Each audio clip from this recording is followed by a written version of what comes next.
ہم چپ رہے۔ عرشی ملک صاحبہ کی یہ نظم ہے ایک بے حس معاشرے کے نام۔ خدارا جہاں بھی ظلم دیکھیے آواز اٹھائیے۔ وہ جو قاتل تھے جنونی تھے بہت بے رحم تھے۔ وہ جو قاتل تھے جنونی تھے بہت بے رحم تھے، جب گلی کوچوں میں اپنے آ گھسے ہم چپ رہے۔ ہم پڑھے لکھے تھے دانش مند تھے پرامن تھے، کس لیے پھر بولتے ہم چپ رہے۔ ہندوؤں پر سندھ میں حملے ہوئے، ہندوؤں پر سندھ میں حملے ہوئے، مندروں میں خون کے چھینٹے اڑے، ہم چپ رہے۔ ہم مسلمان لوگ تھے ہندو نہ تھے، ہم مسلمان لوگ تھے ہندو نہ تھے، کس لیے پھر بولتے ہم چپ رہے۔ پھر عیسائی بستیوں میں قتل ناحق بھی ہوئے، پھر عیسائی بستیوں میں قتل ناحق بھی ہوئے، گرجا گھر جلتے ہوئے جسموں کی بو سے بھر گئے، ہم چپ رہے۔ کیا عیسائیوں سے ہمیں لینا تھا جو کچھ بولتے ہم چپ رہے۔ پھر شیعوں کا بھی لہو ارزاں ہوا،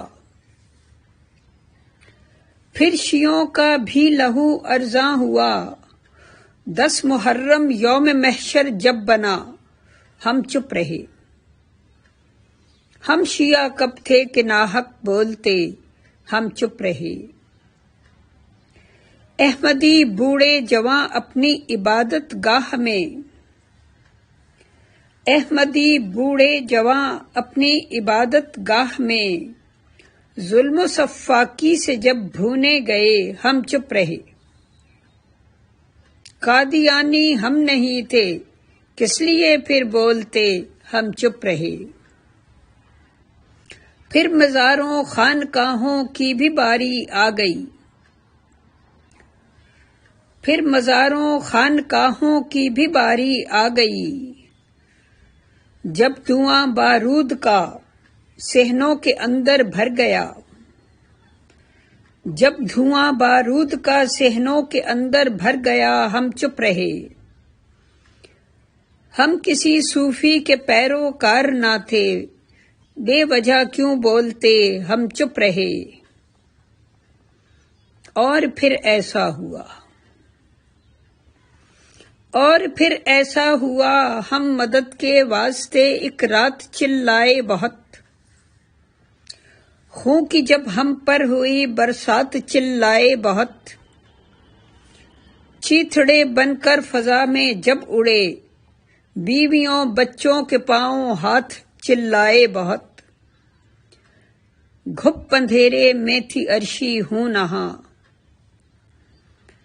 گھپ اندھیرے میں تھی عرشی ہوں نہاں، مستقل چپ تھی زمیں تا آسماں، کون آتا کون باقی تھا وہاں، کون آتا کون باقی تھا وہاں۔ وہ جو قاتل تھے جنونی تھے بہت بے رحم تھے، جب گلی کوچوں میں اپنے آ گھسے ہم چپ رہے۔ ہم پڑھے لکھے تھے دانش مند تھے پرامن تھے، کس لیے پھر بولتے ہم چپ رہے، ہم چپ رہے، ہم چپ رہے۔